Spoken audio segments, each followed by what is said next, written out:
Ni y'a wuli kɛ fɛn wɛrɛ tɛ parce que an ka jateminɛw y'a yira an bɛ jamana min kɔnɔ sini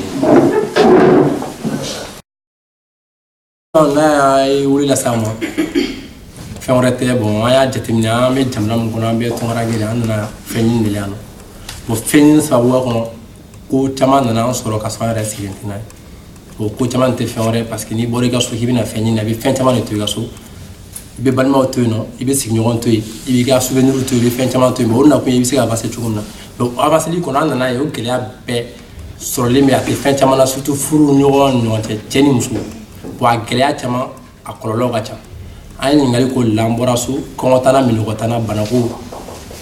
olu caman bɛ yen nɔ olu bɛɛ garanti don jamana in kɔnɔ France yan mɔgɔ si tɛ sa bana la yan nɔ den ka école a bɛɛ assuré don yan nɔ mais an y'olu gɛlɛya mun to so kana olu gɛlɛya si t'an kan yan mun y'a to san nana an ye furu ni denw sɔrɔ o gɛlɛya nana kɛ sababu ye tugun o nɔgɔya nana kɛ sababu ye ka gɛlɛya wɛrɛ las'an ma ka sɔrɔ an sigilen tɛ min ye furu sara denw kɛra falatɔ ye k'u faw n'u baw to balolen bon munna o problème nana ani solution jumɛn b'u la ani a ye conséquence ye jumɛn ye an y'an balima wolo la bi n'an bɛna kuma o de kan bi awa tabali kɛ an balima caman bɛ yan nɔ an bɛ tɔgɔ fɔ kɛ an balimakɛ min kɛrɛfɛ n'o ye Musa Konate ye ani Jara Lasana ani Ma Gori ani an balimamuso Awa Ture ani an balimamuso Umar an balimamuso Buja Sumunu ani an balimamuso Faraba Fofana ye kuma bɛna bila tabali kan an b'a jateminɛ. Alors yanni kuma ka bila tabali kan aw ni ce aw ka ku welewele la a diyara an ye kosɛbɛ ala y'a ka an ɲuman segin ka taa an ka so baasi kana mɔgɔ si sɔrɔ. Comme moi, il faut que je me sur une vidéo lancée Facebook ni font quand pour que il casse gagne au massif comme masala parce que gɛlɛya nous connaît c'est vrai gɛlɛya nous faut mais comment il comment faut ça ne au gɛlɛya qu'on a un facteur naani nous faut o ye baloko b'o la kalanko b'o la kɛnɛya b'o la ani baarako b'o la an nana jateminɛ ni facteur naani très généralement ni nin tɛ couple kɔnɔ a couple ninnu caman bɛ kɛ fɛn dɔ ye. Bon, an nana jateminɛ fɛnɛ a y'a fɔ cogo min na an nana France an nana fɛn nana an nana musow yan an ye balo kɛ ka sɔrɔ kɛra bon ko caman bila sur place bon ni facteur ninnu tɛ très généralement couple caman ka France yan parce que n'i b'a sɔrɔ ni cɛ tɛ dɔ la i b'a sɔrɔ muso bɛ dɔ la bon mɔgɔ si tɛ sa bana bolo yan i ma ta i bɛ sisan ni san foyi t'i bolo hali papier yɛrɛ t'i bolo i bɛ ta ka taa ni hôpital la k'i furakɛ fɔlɔ da bɛ sɔrɔ ka don i ka kɛnɛ i ka wariko kuma na o tɛ mɔgɔ si tɔɔrɔ balo ke o kelen de don n'a y'i diya don magasin kɔnɔ i b'i kɔnɔkolon fa dɛ n'i kana suɲɛ dɔrɔn i kɔnɔkolon fa i ka bɔ ni sen fila ye mɔgɔ si t'i minɛ an bɛɛ bɛ se k'o témoin yan wa an denw bɛɛ bɛ taa école la yan bɛɛ dun b'a ko yan école fɛnɛ ko niveau bɛ a la très généralement famille fɛnɛ kɔnɔ i b'a sɔrɔ cɛ ni muso a bɛɛ bɛ dɔɔnin na 80% bɛɛ bɛ dɔɔnin kɛ bon nin bɛɛ bɔra an kan mais on a constaté k'a fɔ furusa ka ca malgré que ni nɔgɔya ninnu bɛɛ kɔfɛ. Donc on s'est dit mun de nana ni a ye parce que an ye question posé mɔgɔw kun yanni an ka se kɛnɛ in kan plusieurs fois caman y'i ta fɔ cɛw ko ko muso de man ɲi awɔ muso yɛrɛ ko ko cɛw de man ɲi ɔ sisan ne kɔni bɛ fɛ an ka masala dɔɔni ɔ muso ko cɛw man ɲi ka da kun mun kan cɛw yɛrɛ fana ko muso man ɲi ka da kun mun kan fɛnw bɛna ni ci firiko fɔlɔ kɛ ɲɔgɔn kɔ pour que an kana se ka ɲɔgɔn faamu couple kɔnɔ ka se k'o détail fɔ a y'a fɔ cogo min na c'est pas une question tabou c'est à dire que question bɛɛ bɛ se ka poser ɔ dɔw ko ko dilanko b'a kɔnɔ ɔ balimakɛ Jara yɛrɛ y'a fɔ sisan ko dilanko b'a kɔnɔ dɔw muso dɔw yɛrɛ fɛnɛ y'a kuma fɔ yanni an ka débat daminɛ sisan ko ni muso dɔw yɛrɛ ye carte bleue kɔni sɔrɔ o tɛgɛ la ka ban dɔrɔn ko baara wulila ɔ sisan an bɛna fɛɛrɛ ka kuma di jama ma ni mɔgɔ min bɛ fɛ ka kuma ta kuma bɛ bɛɛ bolo donc a bɛ to bɛ nin ka sala mɔgɔ an tɛ mɔgɔ desi ye dɛ min yɛrɛ mana kuma ta yɛrɛ parce que baro don sisan voilà bon n bɛ bɛɛ lajɛlen fɔ fɔlɔ sɔnni ka kuma daminɛ sa an ye n ka wele da bɛɛ y'i ka fɛn dɔ de to pour que ka na wele jaabi ne bolo mɔgɔ o mɔgɔ nana quoi a bɛɛ y'a kanu de n'a bɛ divinité la a ka kuburu la a y'a kanu a bɛ se ka dilan cogo min o de ye mɔgɔw lase yan n'o tɛ caman bɛ yen u b'a fɔ k'a ka mɔgɔ t'a la mais mɔgɔ min bɛ nin problème na n'i bɛ fɛ ka bɔ a la ne mɔgɔ y'a f'i ye a tigi sera k'i bɔ a ma se k'i bɔ mais i ka laɲini ɲuman don ne bolo maa o maa bɛ yan bɛɛ ka laɲini ɲuman don an ka divinitéw tɛ kelen ye bon couple ko ye a ka gɛlɛ a ka nɔgɔ dɔ bɛ ɲa na dɔ bɛ ɲa cɛlakaw la mais ne ka problème ba ye min ye ni m'o fɔ o ye muso ka côté ni ko an bɛna so lajɛ kana yan lajɛ muso ka belebeleba bi yan bɛɛ maloya la o ye ne ka hakilila fɔlɔ ye a gɛlɛyaba a bɛ muso ka côté la d'accord o ye ne ka hakilila ye e ko a gɛlɛyaba bɛ muso ka côté la mun de y'i bolo e bɛ se ka a fɔ an ye damakuru damadɔni na dakura damadɔni dɔrɔn e m'a yira k'a fɔ ko a gɛlɛyaba bɛ muso parce que a belebeleba bɛ muso ka parce que e yɛrɛ ye cɛ ne hakili la e tun bɛ se ka exemple ta cɛw kan non n ye exemple ta cɛw kan n ye exemple ta musow ka yɔrɔ min parce que n y'a ye an bɛ jamana min na nin ye n'Afrique don an b'a dɔn musow tɔɲɔnnen don parce que force ba t'u bolo mais yankaw ye force di muso ma ka tɛmɛ cɛ kan o don ko ne ni tɔw dɔ tun bɛ baro la ko yan fɔlɔfɔlɔ jumɛn jatelen don a b'a dɔn u ka denmisɛnninw bɔlen kɔfɛ musow bɔlen kɔfɛ u ka musokɔrɔbaw bɔlen kɔfɛ u ka wulu mana bɔ yen cɛw bɛ na oui a y'a fɔ bon n'i y'o kuma jate minɛ ne y'a dɔn k'a fɔ vraiment a ye min fɔ cɛ tɔw de ye nin fɔ n ye dɛ mara ka min fɔ c'est pas de farafinya fɔ dɛ tɔw de y'a fɔ mais est ce que tubabu y'o fɔ ni tiɲɛ don fana bi bon n m'a fɔ tiɲɛ don kuma an bɛ débat la a mɛ e yɛrɛ ka analyse kɔnɔ bon ne ka hakilila la tiɲɛ don dɛ parce que ne bɛ degun min na ne yɛrɛ b'o dɔn i da bɔra la ko ɲɛfɔ an ye dɔɔni parce que c'est pas la peine déjà ne bɛ yan yɛrɛ ko dɔw bɛ yen n'i ma muso bila i ɲɛ pewu a tɛ ɲɛnabɔ bɛɛ b'o dɔn on est d'accord n'i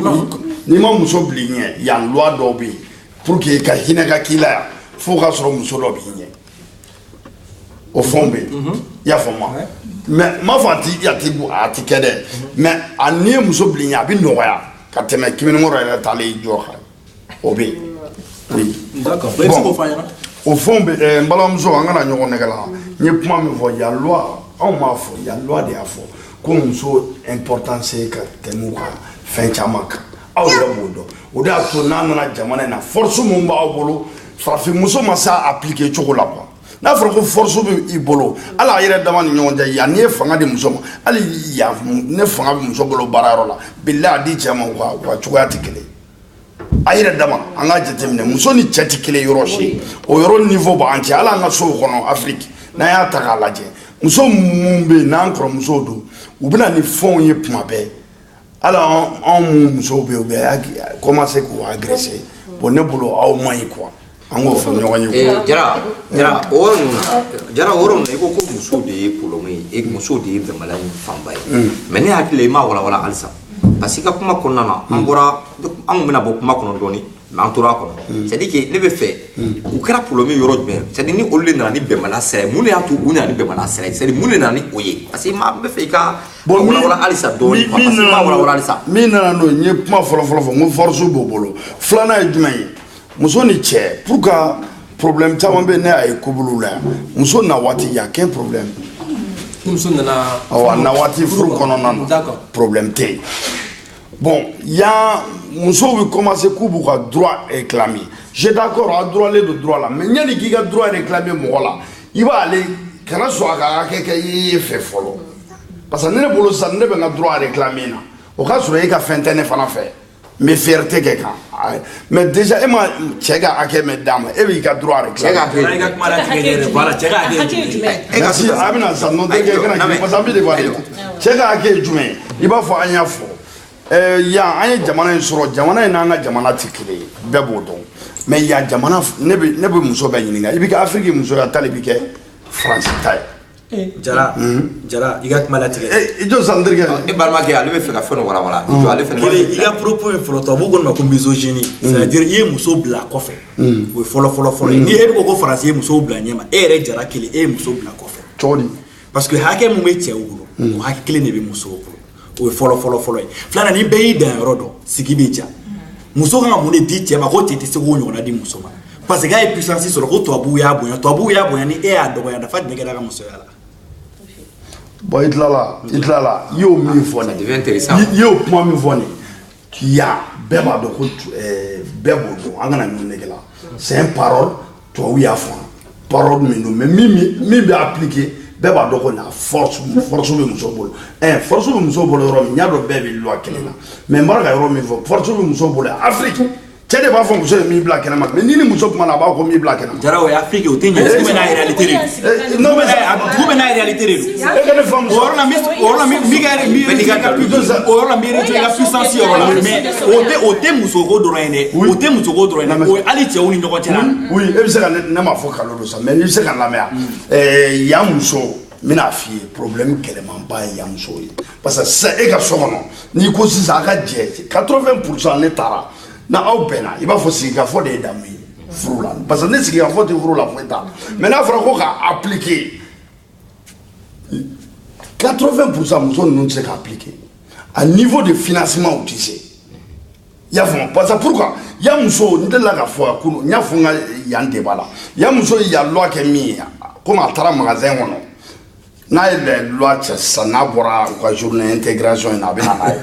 a bɛ n'a cɛ k'a da tabali sanfɛ a bɛ enveloppe kɔnɔ min b'a arranger a b'o ta min t'a arranger a b'o bila bon mɔgɔ kelen tɛ se ka sira saba taama. Jara o bɛ i n'a fɔ Mali cɛ mana bɔ Mali la cogo o cogo kan hali n'a ka di ye a farikolo couleur falen a tɛ bɔ Mali cɛya la o ye e ni ɲɔgɔnnaw de ye k'a da mun ma e kɛlen ka musow bila fɛn dɔ de la fɛn dɔw de kɔfɛ muso bɛ si e kɔfɛ de e tɛ se ka si muso kɔfɛ o bɛ e kunna ɲa muso mana kɛ diɲɛlatigɛ fɛn o fɛn muso de don e ye cɛ de o bɛ e jara kunna fo ka diɲɛ wuli e tɛ se ka o bonya mɛ ma tila bonya min ni muso ni bonya ka kan e tɛ se k'o bonya di muso ma barisa na jara e ye jara de. bon e bɛ se ka non n terikɛ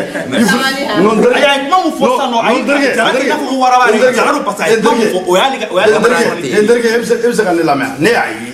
quand je joue n'an taara tubabu ka yɔrɔ la c'est pire. muso tɛ se ka appliquer. u tɛ se est-ce que an ka ɲɔgɔn lamɛn. muso tɛ se ka mun appliquer o la. e ka ne lamɛn sisan an ka ɲɔgɔn faamu. a tɛ ka kuma o n terikɛ ne bɛ baara kɛ tubabu. misali la yan ni sisan i b'a k'a fɔ ko yankaw ye muso bonya u y'a bonya mais yɔrɔ dɔw bɛ yen u ma muso bɔ o kɔnɔ dɛ e m'a fɔ ko bɛɛ ye droit kelen ye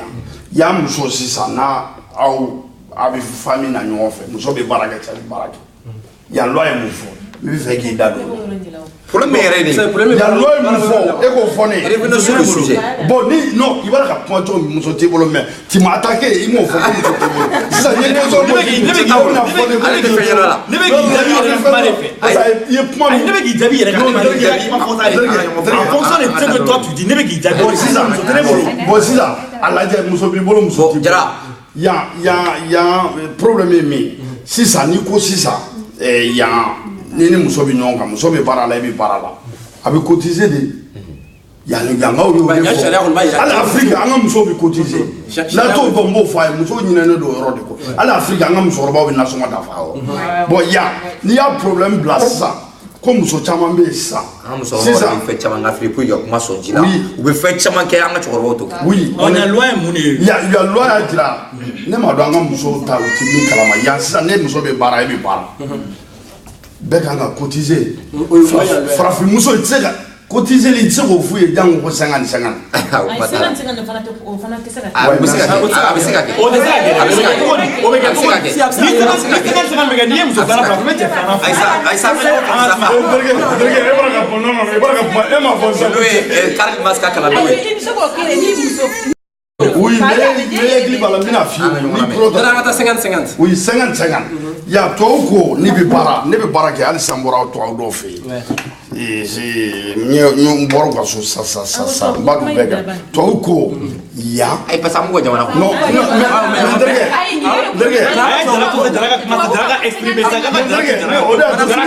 ne ka kuma daminɛ na n k'i bɛ fɛ ka kɛ yan ta ye wa tali bɛ fɛ ka Mali ta e ma muso ko sisan ko an ka tubabu ko bila n b'o arranger wa an ka taa 50-50 bon n terimuso non 50-50 non 50-50 tɛ a bɛ ɲɔgɔn faamu sa n'i sera ka n faamu n b'a f'i ye ne m'u ka baara tɛ 50-50 ye n terimuso ne ti nkalon fɔ la moi je vis la réalité cɛ ni muso sokɔnɔna na an bɛ kɛ ka ɲɔgɔn dafa i y'a faamu tubabu fɛ yen u b'a fɔ ko muso ni cɛ ye kelen ye mais sokɔnɔna ni ne donna n bɛ don mɔgɔ o mɔgɔ fɛ yen fɔlɔfɔlɔ n b'a fɔ cɛ b'a dɛmɛ k'a to ne bɛ o tubabu caman fɛ yen hali bi ne donna tubabukɛ min fɛ yen a muso ɲinɛna k'a fɔ 50-50 ye jumɛn kalo la sisan a bɛɛ bɛ wari min sɔrɔ normalement bɛn tiɲɛni fɔlɔfɔlɔ ye min ye wari nga ka kubulu de ta yaw ta de na bi furu la aw de kele c'est pas que depuis yoro mi ako ka bi war tla doro tieni na eta flé déjà on séparation dira fort on est d'accord fanga je de bo wari flé ni wari ye kubulu tay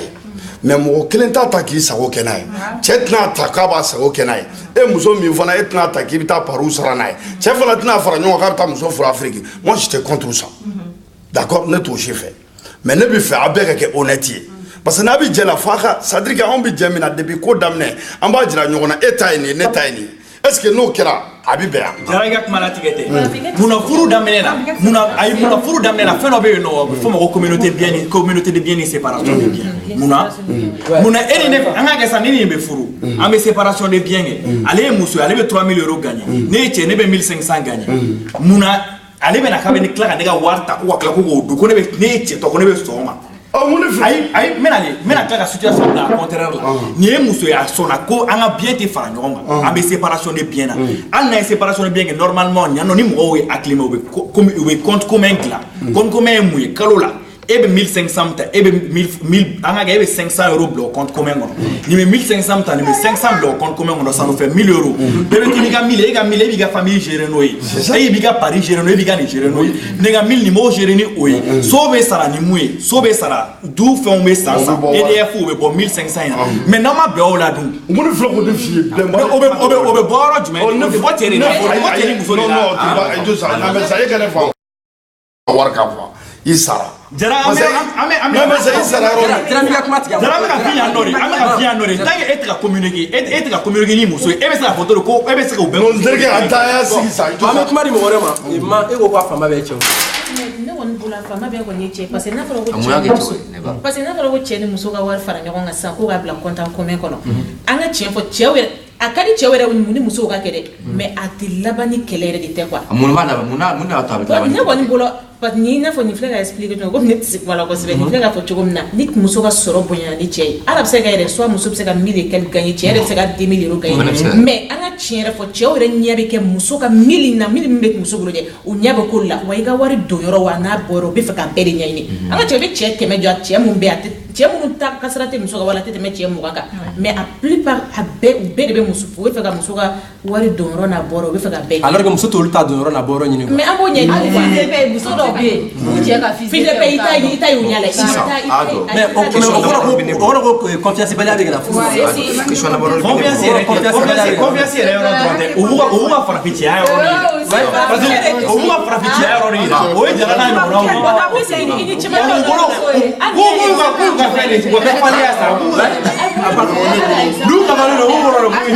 Omar ajame jamane ko la cheri muso be kontan ko me créer mais abela muma abela na cheri be kala ka war fa ba cheri be kala ka laban ka war be labo war be take ma take ko wera di Afrique tu so ni cheri be se ka jere ari ka sojo Afrique abela muma abela de muso wera be kala ka furu ka na du detail mais yo kuma chama foi que ka ma fa flambe foi o te le boro muna fa ga nyon fa parce que sigima no ko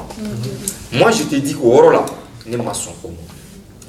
c'est dire que mo ni chega wari ani muso ka wari abse ka ke ka kiti sans problème kabe franyo ko nyo ko no nyo ko afanyo wa nyo fa c'est dire femme be si ka fo le bolo fo madame na adamine na o tse ka ke alaba ouais mais attention mais muso do be ibe muso furu san do be we muso furu ka so muso te barla folo voilà bara muso te barla mena le anyo fa ni bena misalita donc war poni pour chama pe kan furu pour le bari do donc war go mais donc quoi fo ni afuma ko allocation pour les enfants allocation mais rebe boro du la CAF, ça veut dire quoi? Caisse des allocations familiales. Nous sommes au Olutan. Koko Doutan. Nous sommes au Olutan. Nous sommes au Olutan. Nous sommes au Olutan. Cheo fana ko taru. Cheo fana ko Olutan.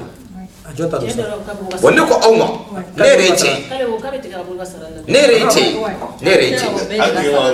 Abete ga bombe ka sara. no bele ta No ko cheo do na. Amanyo fam. Nereche. mo mu te barala o ya lwa ivo no refo mo se ambe se ka question ko ale nana bébé polo mi b'a to ay mi fo dalen do kuma na sisan ne dalen parce que dalen bɛ de do assistant tigɛlen do an ka muso parce que an ka muso ninnu tellement hakɛ to faraba i jɔ ka hakɛ to faraba i bɛ hakɛ to faraba non kuma ma dagi la faraba tellement an ka muso ninnu bɛ kalo tigɛ quoi n'amɛ sa o hakili la ko bɛɛ ye assistant ye quoi n'amɛ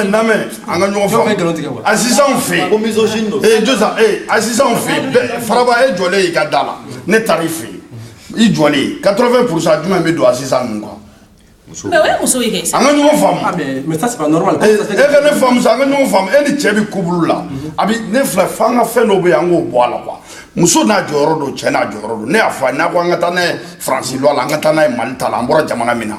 aw bɛ min kɛ c'est pas normal ne bolo ne kelen bɔra kelen kɔfɛ ka taa sanfɛ ka taa kuma dɔ fɔ janfa na la déjà muso ninnu mina u bɛ kalo tigɛ sisan u bɛ tiɲɛ fɔ fo ka don kalo la déjà non mais tiɲɛ don an ka tiɲɛ fɔ. cɛ dɔw fana b'u muso bila ka taa san. non ayisa cɛ yɔrɔ jumɛn hali ni ma fɛn fɔ a ye an b'an wolo firifiri n k'a ye tasuma don o la a bɛ maa ɲini k'o fa quoi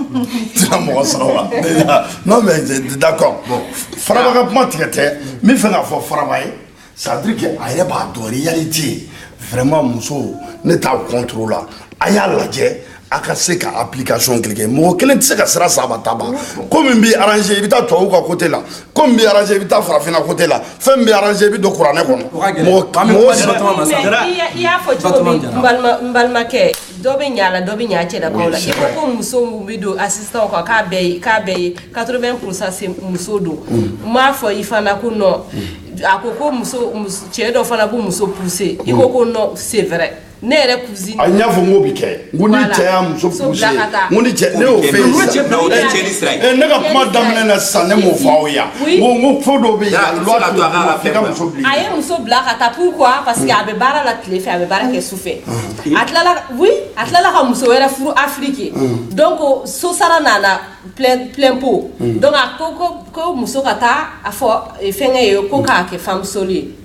Cɛ dɔ ye muso bila o la quoi. Oui. Mun kɛ o kaw bɛ kɛ o a to a ka. An bɛ ɲininkali bɔ. Voilà k'a kɛ plein pot pourquoi parce que ale bɛ muso min bɛ Afrique ye o ka dépense bɛ yen muso minnu bɛ yan nɔ o ka dépense bɛ yen donc tiɲɛni ma na wa. oui mais muso sɔnna ka taa o la wa. muso ma sɔn ka taa muso ko e de y'a bɛɛ kɛ e de ye an ɲɛ yira donc ne tɛ taa ni n bɛ taa c'est au final donc i bɛ taa définitive voilà i bɛ taa définitive. merci madame. ne tun bɛ fɛ an ka se aw de b'anw tile o. voilà n'a sɔnna an bɛ tile. n'aw n'aw muso sɔnna anw bɛ tile. oui mais pour que e bɛ cogo min ani kɔrɔkɛ Burama Jara pareil a bɛ yan nɔ ale bolo ale de nana n'a muso ye a dɔrɔnlen don ko non. Burama Jara tulo b'an na dɛ. oui mais a tulo b'an na a b'a fɔ ko n b'a kan a tulo b'an na kɔrɔkɛ de don a nana n'a muso a ko k'a dɔrɔnlen don hali ni muso bɛ taga wari bɔ a b'a fɔ ko muso tɛ taga wari bɔ muso ka carte bleue k'a t'a di ne ko sabali en tant que a bɛ taga a bɛ da mɔgɔw bara a bɛ na communication mais a bɛ na mɛn tan nɔ don dɔ la i bɛ na problème sɔrɔ ka n'a kɛ a ko non ale de nana n'a ye n ko i nana n'a ye c'est pas parce que i nana n'a ye i ka jɔn don i ka jɔn tɛ i muso de don donc i kana fɔ ko i ka droit bɛɛ b'a kan c'est vrai mais hadamaden kana ko tɛmɛ a da kan a y'i bonya o ye ko bɛɛ ye a ma sɔn muso bɛ don mɔgɔw kan donc muso yɛrɛ ko sisan a bɛna so ɲini a b'a k'a tɔgɔ la cɛ tɔgɔ tɛ don a la donc a ye mun kɛ o tɛna tiɲɛni tɛ voilà furusa tɛ a bɛ kɔlɔlɔ jumɛn ye a bɛ kɔlɔlɔ tɛ min ye bon sisan ne bɛ fɛ an ka segin ka na yɔrɔnin dɔ la n bɛ fɛ ka na n balimamuso ka kuma in na toujours pour moi ça me paraît très important parce que a bɛ ka a ye kuma dɔ fɔ kuma in kɔnɔ wariko in yɔrɔ ɲa jusqu'à présent an ka ɲɔgɔn faamu mais maa y'a yira ko wari in farali ɲɔgɔn kan chaque fois maa y'a yira toujours ko solution tɛ ko wari in farali ɲɔgɔn kan k'a bɛ na ni problème ye problème tɛ a kɔnɔ ne bɛ fɛ ko solution di i ma o solution ye jumɛn ne min bɛ ka kuma e fɛ ne furulen don ne bɛ baara la ne muso bɛ bɔ a la an tɛna don n bɛ min sɔrɔ a bɛ min sɔrɔ yen mais ce qui est sûr ne bolo solution b'o la solution ye jumɛn o ye jumɛn ye alors ne muso de ye komi delila ka kuma fɔ kuma daminɛ la ne tɛna n'i ka bɔ Afiriki a bɛ se ka an ka ɲɔgɔn ta an yɛrɛ sa n y'i ta yan o caman bɛ kɛ an ɲɔgɔn ta i bɛ baara la i bɛ ka tout bɛ k'an folo légalement bon moi je t'appelle ma ok situation filɛ nin so nin de nin fɛn fɛn facturé ma i yɛrɛ tun b'a dɔn mɔgɔ kelen fanga tɛ se ko la bɛɛ b'o dɔn a fɔ an t'a lajɛ i n'a fɔ nin kuma solution dɔ fɔ sisan o bɛ se ka kɛ solution dɔ ye sisan n'i bɛ fɛn min de sɔrɔ kɔrɔ la ni mɔgɔ t'o la mais an ka continuer ko mɛn dɔ kɛ Il y a une facture de la BG 1000 euros. Monsieur 500 euros à côté là. Ababla. Tu as 500 euros à côté là. Ababla. Ça fait 1000 euros parce que la facture d'être dans ma. Prélèvement mettez-moi là-bas. Prélèvement mettez-moi là. Oui. Oh, solution folle. Oui, il y a une solution. Flamand, je mets. Quand on a ça, aïe, si. Prélèvement mettez-moi à côté là, c'est très souvent, très général. Tu vas faire un bon moment, il y a un continuer à continuer. Voilà, ce soir, il y a et quand on a mis du tiers, c'est comment? Puisque ça revient presque au même, nous avons choisi de continuer d'aller là. Parce que quand tu fais une affaire, on ça refait la calotte. C'est-à-dire que donc, on va se clarifier. Non, on a une femme. Non, j'ai donné un exemple. J'ai donné un exemple. On a une femme ça. Mais on est sur la toile. Non, non, non. On a une femme. Non. Essayons de se comprendre. Donc, je ne parle pas du sous-sala drôle. Je parle du dépense globale. Sous-sala dépense de. Ali bɛ taa franc prix na monopoly. Ayi ka t'olu ma. I ka t'olu si. A b'olu bɛɛ o bɛɛ ye so dépense dɔ. Ne ka t'olu si. Aw yɛrɛ t'a kalama k'aw bɛ ka san sɔrɔ. C'est vrai. Mais aw kana ye aw bɛ wari ni min bɔ o donni kama bɛ ka tila de aw tɛ se k'a bɛɛ tila yɔrɔ dɔw bɛ yen aw t'olu tila. O ye min ye. Supposons que mobili bɛ ne bolo ne e tɛ se k'o essence ta en charge impossible mobili tɛ boli a jalan dɛ. Assurance n'a ɲinini la a bɛ assurance to yen n b'o fana ta en charge mais n'a ma ɲini la a bɛ se ka f'i ɲɛna ko karisa n sɔnna assurance fana ye charge dɔ de parce que e b'a boli ne yɛrɛ b'a boli. E bɛ dɔ la ne bɛ dɔ la ne hakili la n'an ka fa ka kɛ kelen ye a ka ca ala fɛ nin dépense in bɛ fɔ aw bɛɛ la ka sɔrɔ aw ma bɔ a kalama yɛrɛ k'aw dépense kɛ o la sisan e ka wari ni min bɛ t'i bolo ni ka sɔrɔ e bɛ 2000 euros de sɔrɔ cɛ y'a yira k'a fɔ mun k'o to la bilen le reste la n bɛ fɛ dɔrɔn an bɛ 1000 euros de gérer n'i tɛ ɲɛnama sɔrɔ solution b'o fana na o solution ye jumɛn cɛ min bɛ 1500 sɔrɔ bon an bɛ taa ni simiki de ye yan muso ye très général sɔrɔ o ye ménage de kɛ mun bɛ bureau kɔnɔ baara o man ca yan e bɛ 800 sɔrɔ. Comme tu as d'autres, il m'a dit que tu as 800, 1200, 1200, tu as 1500. Au moins, 2600, tu as 2600 drôles. Mais il faut les solutions, et c'est si il faut. Si il faut, ah, car ça, tu as les barres de qui étaient dans la masse. Et les boubous, kenema, quand ils coupent deux, quand ils donnent ta canne, et bien, ils boucou, ou la bien, kakla, ou la da. Nous sommes bien. Nous sommes bien. Non, je donne un exemple. On me dit bara chukaula. Al ni muso to ken, me dit bara chukaula. Ni ele be jigi jona. Ni atla mi be jigi jona, o de se ka do. On est ka familiali. Bon, mi me jigi jona no ta de no fe. I ba so mi me jigi jona 13 ma le fe ne ka sara wa fe ne ma cha 13 o muso di. C'est ça les gars mo war mancha. Ayo famu ko na la. Do ni le nano ko ne le bo kibi de la ka cheka tubli ni fon ke ka dama. Ni kuma do fene fo aka chauffeur glango fene ka ko di ama. Bena ça c'est le olu tɛ non i ka fɛn kɛ ma se yɔrɔ ma Do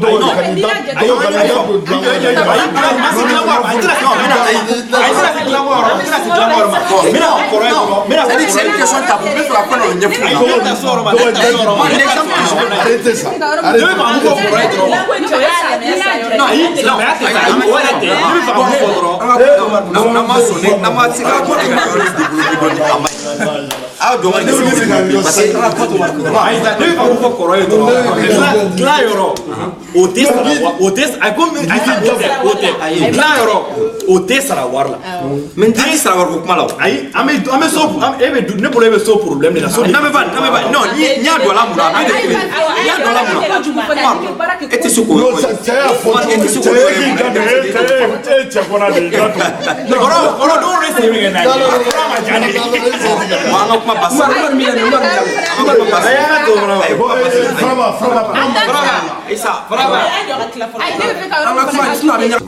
exactement ne fɛ ka solution de di a la parce que ma dɔn fɛnɛ n bɛ ka je suis sûr et certain n bɛ ka idée min di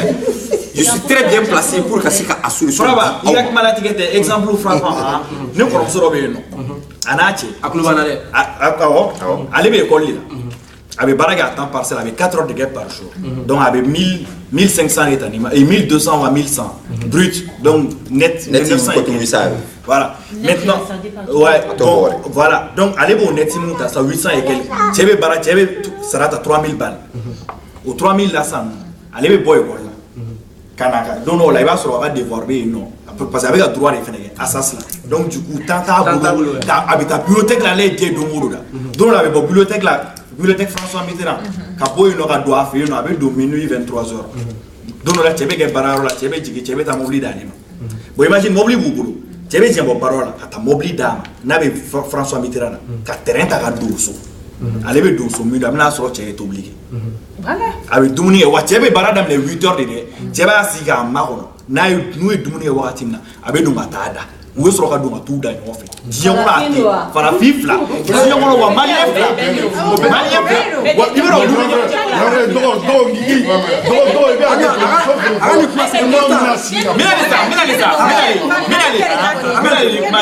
wallahi deni ka examen tun bɛ yen nɔ mais c'est fréquent a ka oro a ka examen oro tun je te jure n bɛ ka sɛbɛn kuma de ɲɛfɔ don a ka kuma kɔnɔ il filɛ de ka min fɔ ne yɛrɛ cɛ a b'a kɛ ne cɛ n'a ye sagasaga tobi ye i tɛ ne ka sagasaga dun e cɛ yɛrɛ bɛ tobili kɛ a bɛ ne yɛrɛ cɛ a bɛ e bɔ wallahi na cɛ bɛ na a bɛ i bɛ du fɛ yen nɔ a bɛ taa fɛn bɛɛ kɛ vaisselle machine à vaisselle kɔnɔ i b'a sɔrɔ a ye minɛ nɔgɔ bɛɛ kɛ machine à vaisselle kɔnɔ machine à laver a ye nɔgɔ bɛɛ k'a bila o kɔnɔ cɛ ka fini mugu bɔ fo ka na ka bɔ wa a fana ta ka don so la ne b'a kɛ bon sisan a lajɛ an y'aw bi déjà an y'aw bi aw yɛrɛ y'a jira e cɛ bɛ tobili kɛ e cɛ b'a kɛ yan bon merci e cɛ b'a kɛ yan a cɛ sigilen filɛ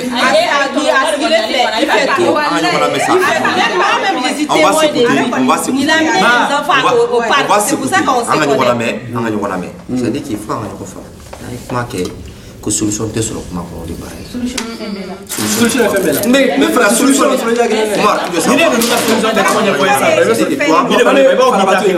bɛ fɛ an ka ɲɔgɔn lamɛn quoi parce que débat in na kɔrɔkɛ n'a muso ta ne fa kana ye dɔgɔ ta mɔgɔ kelen dɔgɔ i bɛ sabali kɔrɔ i b'u ta ɲɔgɔn na kɛ o de bɛ ka f'i ye dɔgɔ i bɛ sabali dɔgɔ i bɛ sabali bon ale de ma kuma yan an bɛ kuma di an balimakɛ Musa ma ne bolo nin bɛɛ lajɛlen kɔfɛ depuis ko daminɛ cɛ ni muso a bɛ jɛya ɲɔgɔn ye furu kɔnɔna na depuis furu daminɛ a b'a yira ɲɔgɔn na k'a ye kelen ne bolo furu ma dabɔ ko e bɛ 10 000 sɔrɔ muso bɛ 100 000 sɔrɔ k'e b'i ka 10 000 dogo muso la ne bolo furu ma dabɔ o kama cɛ n'i jabajɛlen don a ma dabɔ i man kan k'i ka fiche de paie dogo voilà comme ni ko voilà n'i jabajɛlen don k'i dalen b'i yɛrɛ la bon e k'i jɔ kaw ka ca bɛɛ n'i ka cas don mais n bɛ kuma ni n yɛrɛ ka côté la dɔɔnin fɛnɛ cɛbakɔrɔ kɔni n'i jabajɛlen don i ka fiche de paie dɔgɔkun t'i muso la mais ni tilennen don ni tilennen don filanan fɛnɛ n'a bɛ sigi ka fɔ ka communiquer i ka fiche de paie dɔgɔkun t'i muso la i b'i ka chèque yɛrɛ d'a ma a t'a i ka compte kɔnɔ ne bɛ kuma n yɛrɛ ka côté la ne ni muso tɛ compte kelen mais o ye lafiya da ye mais ko ni couple kɔnɔ k'i ni muso tɛ compte k'a bɛɛ ka kɛ compte kelen a ma obligé diyagoya ka kɛ compte kelen a bɛ se ka ɲɔgɔn faamuya ka sɔrɔ a tɛ compte kelen c'est que chacun des a bɛ se ka ko to ɲɔgɔn la ka sɔrɔ a ka compte tɛ kelen ça c'est l'une des solutions aw bɛ se ka finance kɛ so kɔnɔ ka sɔrɔ a ka compte tɛ kelen kelen ye filanan fɛnɛ aw y'a kɛ to farafinmuso ma yɔrɔ dɔ faamuya financièrement farafinmuso b'a fɔ n cɛ farafo yɔrɔ fɛnɛ de dabila n'a sera financièrement ko ko cɛ an balimamuso nalen n b'a fɔ ko n cɛ hali minnu mana e k'o fɔ an cɛ Mali saba c'est le du Mali c'est les aigles du Mali parce que ne filɛ ne agent sécurité magasin kɔnɔ n bɛ ko caman n ye mun ye n b'olu fɔ ma min ye n t'o fɔ n cɛ ye mun na n'u sera kɛsu la wari sara yɔrɔ a dɔw la n t'i da o dɔrɔn ma n bɛ question poser kɔfɛ dɛ pour que ka ko ɲɛdɔn kusiw ni dumuniw saratɔ n cɛ a dɔw la u b'u cɛ yɛrɛ wele seri o yɔrɔ la k'a nɛgɛ a ko yɛlɛma bɛ kɛ o yɔrɔ la yɛlɛma bɛ kɛ o yɔrɔ la lamɛnbaa o kɔfɛ ne t'a ko to ten ne bɛ ɲɛna t'u la ne n'u tila ka baro kɛ tuguni pour que k'an bolo da ko kisɛ kan ka ko ɲɛɲini k'a dɔn yanni ka kuma mun na u b'a fɔ ko n cɛ financièrement ne bolo furu ma dabɔ o yɔrɔ kama ni financièrement la a bɛɛ de bɛ jɛ a bɛ dépense kɛ ɲɔgɔn fɛ nin ye jamana min ye mɔgɔ si tɛ laloma ye yan tɛ jamana ye k'an man profiter ɲɔgɔn na nin ye jamana yan ye kalo la baara jamana de bɛɛ bɛ dɔɔni dɔɔni de sɔrɔ furu kɔnɔ n'a y'aw diya ɲɔgɔn ye si tɛ se si tanni ma ne kɔni bolo ma c'est FIDP dogolen yɛrɛ la i muso la quoi i ta de i ta ye muso ta y'a ta ye i muso bila a place la mais a bɛ hakɛ to farafinmuso tile man di dɛ fo bere 100 dɔ b'aw cɛw la i jɔ i cɛyɔrɔ caman yan ye jamana min ye an t'anw fɛ yen an bɛ yan de dépense cogoya la a b'olu da yira ɲɔgɔn na a kana bɛɛ to ko mɔgɔ kelen kote kelen min ko cɛ kelen dɔrɔn k'a bɛɛ kɛ o man ɲi muso kana miiri dɔrɔn muso jɔli la k'a cɛ faso to yen k'i faso jɔ to ma yɔrɔ fan faso wɛrɛ bɛ muso la n'a cɛ faso wɛrɛ b'u la o ye jumɛn exemple ye ko dɔ ye non fani ba yɛrɛ yɔrɔ tɛ fani ba yɔrɔ tɛ exemple ye yɔrɔ dɔ ye muso b'a miiri ko fɔlɔ min na o ye n ka so jɔ ye Afrique n'i ko k'i ka so jɔ Afrique cɛ min ye e lana exemple dɔ de ye labɔ ka na mɔgɔ min b'e lana a bɛ wari min don a peu près c'est 5 000 € ma 5 000 € e bɛ na tuguni e tɛ baara la a b'i ta o la a bɛ tɔrɔkɔtɔrɔ kɛ sous location ma o sous location fɛnɛ na a bɛ nin degun bɛɛ kɛ ɲɔgɔn denw bɛ commencer ka sɔrɔ ni denw sɔrɔli commencera ka na musow papier sɔrɔ baara daminɛ ni Ala min bɛ ni muso ɲuman ye mankan min na o allocation wariw nɔfɛ n'e ma sabali furu bɛ sa ni sabala fana ko cɛ ye fugari tɛ faransi dɔ bɛ cɛw la dɔ bɛ musow la furu kɔnɔ f'an ka ɲɔgɔn faamu allocation man ka di mɔgɔ si ma allocation kan ka di cɛ de ma ne bɛ se k'o yɔrɔ jaabi non allocation t'aw si ta ye cɛ ta tɛ muso ta tɛ n ba allocation ma kosɛbɛ allocation ye den de ne bɛ se ka an bɛ fara allocation yɔrɔ ninnu na an ka ɲɔgɔn faamu moi comme je vous ai dit ne ni u bɛ baara kɛ ɲɔgɔn fɛ bon ne yɛrɛ terimuso y'a caman ye n terikɛ y'a caman ye o yɔrɔ la comme n yɛrɛ ka kuma fɔ kuma kɔnɔ c'est des caisses d'allocation familiale c'est-à-dire que famille de ta don fɛn wɛrɛ fɛnɛ bɛ allocation yɛrɛ bɛ yen min tɛ allocation ye aw tɛ min dɔn wari wɛrɛ bɛ di den ma o min t'o ye mais den tɛ dɛ o fana bɛ di famille de kama o wari est-ce que dans les alentours de 80 € à peu près c'est-à-dire fɔ ma ko caution familiale et caution familiale tɛ dɔwɛrɛ ye c'est-à-dire aw yɛrɛ ka sɔrɔ bɛɛ faralen ɲɔgɔn kan c'est-à-dire cɛ min n'a muso furulen don olu ka jatew da donnen don kafo fɛ yen maintenant kalo kalo u b'a jateminɛ aw ka caution familiale est-ce que nin bɛ se k'aw permettre ka bɔli kɛ wa comme o tɛ bɔli kɛ o dɔɔni fɛnɛ fara o warini kan n'o ye denmisɛnninw ka 180 € bɛ di aw ma ye o fɛnɛ bɛ fara kan o caution familiale de maintenant den ta o tɛ dɔwɛrɛ ye o ne bɛ fɛ ka c'est-à-dire ne ka problème tɛ problème in bɛɛ dɔnnen don koyi moi j'essaie de donner une solution la solution non ni n ko problème bɛ dɔnnen don an bɛ ka minnu fɔ tantôt olu dɔnnen don olu problème dɔnnen don allocation familiale problème o bɛ se ka régler o a bɛ se ka régler cogo di mais musow de ko k'u bolo tɛ bɔ wari la parce que o par la muso bɛ parta k'u jigi da allocation ye si dɔ b'a caman bɛ yen a sɔrɔ ɲɔgɔn faamu awɔ dɔw b'a kɛ an ka ɲɔgɔn faamu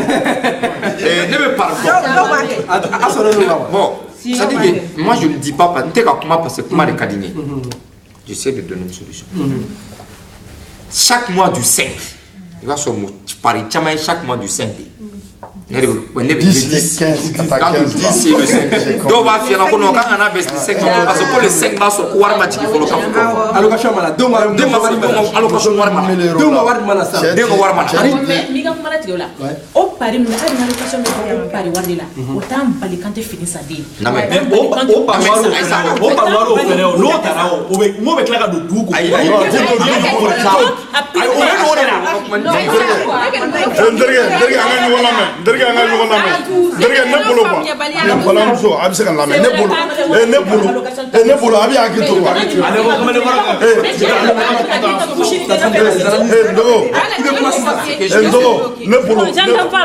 Ne bolo n'a bɛ se ka ne bolo wari ne mɔgɔ bɛ se ka gérer parce que mɔgɔ couple fila la dɔ bɛ se ka wari gérer ka tɛmɛ dɔ kan. Ne bolo wari min to na location don ne muso bɛ se ka gérer e yɛrɛ b'a dɔn an b'i kɛlɛ la dɛ mais bɛɛ b'a dɔn min ye min ye couple kɔnɔ dɔw b'a dɔn dɔw muso bɛ tiɲɛnikɛla tɛ i y'a faamu muso bɛ se ka géreli kɛ bon ne bolo n'i ye cɛ ye n'an bɛ sa i to sa a location t'aw si ta ye mais pour que a wari kana ta ka tiɲɛ min bɛ se ka couple kɔnɔ min bɛ se ka wari mara a b'a d'o ma i y'a faamu o ye ne ka hakilila ye o ye ne ka solution dɔ ye parce que cɛ la couple dɔw la ne filɛ nin ye ne b'a tan yɛrɛ ma ne tɛ se ka wari mara je sais pas joli bɛ jigin denmisɛnninw ka compte la n t'a dɔn t'a ɲini k'a dɔn o ye ne ka aw bɛ k'a lajɛ ko ne b'a ka fɛn musow la jamais n'i ko k'an bɛ exemple ta an kan Joseph n'i bɛ exemple ta ko n b'a ka fiyɛ ne ka couple la ne t'a dɔn ne ka non comme a b'a ka ko a bɛ kuma mais min a ka défaut ye min ye muso n'a fɔra an ka solution fɔ ɲɔgɔn ye ne bolo an man ka kɛlɛ muso ni cɛ man ka kɛlɛ allocation mais kɛlɛ dun caman b'o Joseph bon ne bolo o man ka kɛlɛ mais kɛlɛ caman b'o nɔfɛ yɔrɔ min n bɛna o yɔrɔ fɔ aw ye f'an ko a bɛɛ k'a jija o la sisan wari bɛ di e ma allocation a bɛ di denmisɛnninw de kama cɛ ta tɛ e ta tɛ mais n'a bɛ gérer mal fo problème dɔ bɛ yen denmisɛnninw kusi t'u la u ka nɔnɔ tɛ yen i bɛ cɛ wele e karisa cɛ bitigi dayɛlɛ la ne yɛrɛ ɲinɛna k'a san nin san ka na siɲɛ kelen siɲɛ fila n'an bɛ sa on est d'accord est-ce que c'est normal hali cɛ mun b'a ta n'u y'a kɛ est-ce que c'est normal e bɛ se ka den ka allocation ta k'o dɔ pari la cogo di k'i sigi ka i jigi da e bɛ pari la 1000 euros i ti dɔ ta kan bon cɛ dɔw fana b'a kɛ u bɛ denw ka allocation ta u ti fini sa denw ye u ti fɛnw san bon ne bolo moi je wari ta aw si ta wari ti e ta ye wari ti cɛ ta ye wari ye famille ta ye i b'a fɔ faraba monsieur faraba y'a fɔ cogo min bon heureusement a dabɔlen don den ka nécessaire kama ne bolo den ka nécessaire ne fa bɛ se k'a kɛ ale bɛ se ka wari mara e muso e b'i bolo bɔ a kan i b'a di cɛ ma ne cɛ fana ti se ne muso bɛ se i bolo bɔ a kan o bɛɛ ye faamuni de ye n ka cɛ e ka wari minɛ wari dɔw bɛ yen ne muso ko n b'a di yan ne b'a fɔ non n b'a garder mo parce que ne bolo minɛ cogo ma est-ce que i ye kuma faamu mais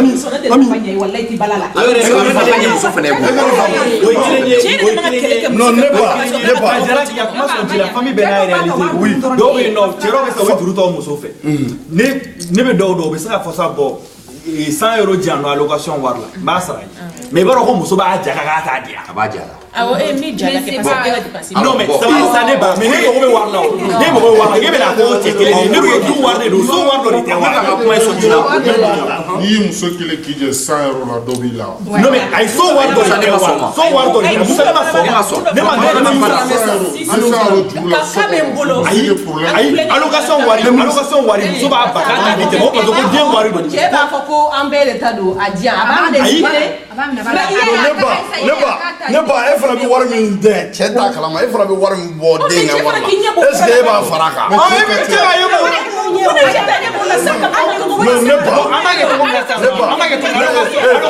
ko ne ba exemple ne bɛna exemple min d'a ma bref an ka furu yɛrɛ bɔ yen i to an ka furu yɛrɛ bɔ yen balamuso an ka furu balamuso i to balamuso an ka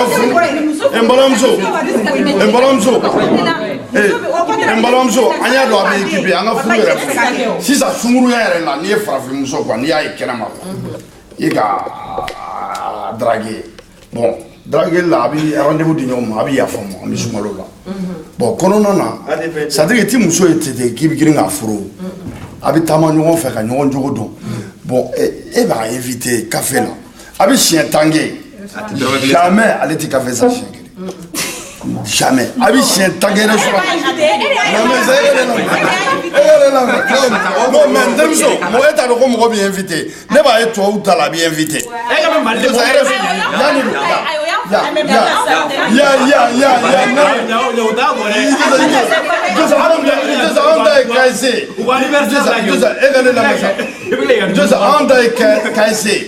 ani gregu i bɛ farafinmuso wele ka taa siɲɛ 100 bilahi ne ni ala cɛ ka taa commande kɛyɔrɔ la wa a ka wɛrɛ ka bon kojugu u bɛ taa yɛrɛ fo greki mun bɛ greki feere olu b'a d'u la k'u bara kuma empêcher non kana nin kɛ ne ta la kana nin k'a la jamais o siɲɛ on est d'accord siɲɛ 10 n'an bɛ sa e tɛ wari yɛrɛ bɔ ne maa min bɛ wari bɔ déjà i b'o siɲɛ 10 min kɛ Omar restaurant na o non je l'écoute au siɲɛ 10 restaurant na e ni cɛ bɛ taa si t'es honnête ah monsieur aujourd'hui bi t'a to ne bolo non denmuso e tɛ se k'ale i to sa bɔ sisan ne filɛ nin ye sisan exemple ne k'e ye n bɛ exemple ta n k'i ye sisan furu bina dɔdɔni de o e ka di ne a ka di n ye a bɛ se ka kɛ n bɛ tulonkɛ la so n bɛ sɛbɛ la c'est exemple ne b'i wele n ko bon n balimamuso n b'i fɛ i kana an ka dumuni kɛ ɲɔgɔn fɛ est-ce que y'a faamu an ka dumuni kɛ pour que an bɛ hakililaw falen ɲɔgɔn na e bɛ na ne ne bɛ dumuni kɛ an bɛ hakililaw an bɛ yɛlɛ bon ne b'a dɔn le départ c'est moi qui ai invité ne de kan k'a sara ne b'a sara bon an bɛ une semaine k'o kɔfɛ ne bɛ tila k'i invité n ko madame k'i bɛna an ka ɲɔgɔn ye an ka dumuni kɛ Josa Mara k'a exemple a y'a to sa ne b'i invité tuguni n ko na an ka dumuni kɛ bon an bɛ dumuni kɛ ne b'a sara siɲɛ caman bon siɲɛ kelen ale t'a fɔ bon karisa bon ne yɛrɛ y'i invité bi ne de bɛ bi ta sara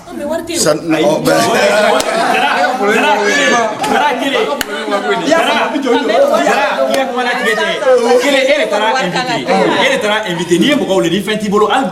n'i ye mɔgɔw le ni fɛn t'i bolo k'a d'i ma i b'a sɔrɔ fɛn b'i bolo k'a fɔ a ye n'i ye fɛn fɔ e kɔni tɛna dagolo ja fu kɔnɔ mais ne ye ka kuma faamu an tɛna sɔn yɔrɔ de ma e de y'a wele k'a ka na siɲɛ 10 mais siɲɛ 10 kɔnɔna la e y'a wele e mago bɛ fɛn dɔ de la mais e mago bɛ fɛn dɔ la a nɔfɛ muso bɛ ka malade kɛ a kan ka jate a jama ni tɛ la baara sɔrɔ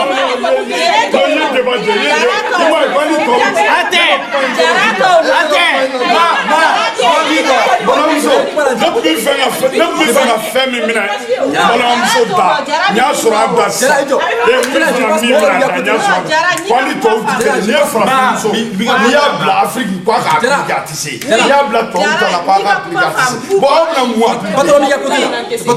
n'i ka kuma parce que aw b'an invité siɲɛ caman mais don kelen hali n'a sɔrɔ après an kɛra ɲɔgɔn fɛ au moins don kelen ne fana kɛ e invité c'est ça c'est la plaisir ayi jara m'a fɔ ten jara ko de ko i k'a bɔ i yɛrɛ ko k'a sara an sigilen ayi ko tɛ dɛ ayi ayisa o tɛ kuma kelen ye o tɛ kuma kelen ye o tɛ kuma kelen ye o ayi n y'a fɔ n ko n n'a tigi min invité ne ka siɲɛ ta kɛ e ka to sa sisan ne ka restaurant la e ka Bula t'es d'accord e ka anniversaire la t'es d'accord ne ye gâteau san ka na ko n muso ka anniversaire pour les gâteaux siɲɛ kelen siɲɛ fila ne ka anniversaire bɛ tɛmɛ e tɛ foyi kɛ est-ce que a bɛ courage di ne ma ayi non est-ce que non ani nin bɛɛ ye kelen sisan ne mɔgɔ ye invité n terikɛ mɔgɔ ye invité e ka ne lamɛn sisan mɔgɔ ye invité siɲɛ kelen siɲɛ fila siɲɛ saba mais